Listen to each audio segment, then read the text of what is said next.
again. I'm Tweed Scott with the Texan Edge, where we dig into the heart and history of Texas. Now here's one for you. The last battle of the American Civil War wasn't in Virginia or Georgia. Nope, it happened right here in Texas at a lonely stretch near Brownsville called Palmito Ranch. It was May 1865, weeks after Lee had surrendered at Appomattox. Word traveled pretty slow back then, and even slower to the far corners of Texas.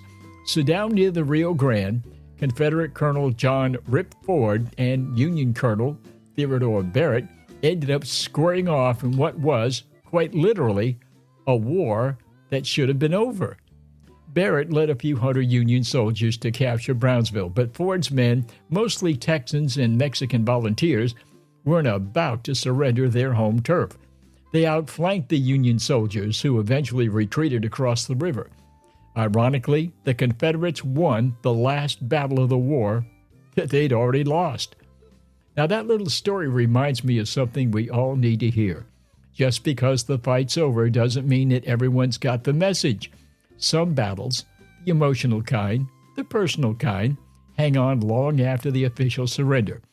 The key is learning when to lay your weapons down, because the peace takes more courage than conflict ever will.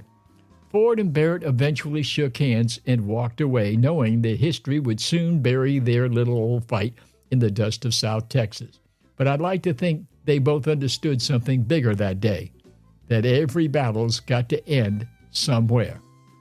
This is the Texan Edge, reminding you, even in the quiet after the storm, Texas always finds a way to stand tall.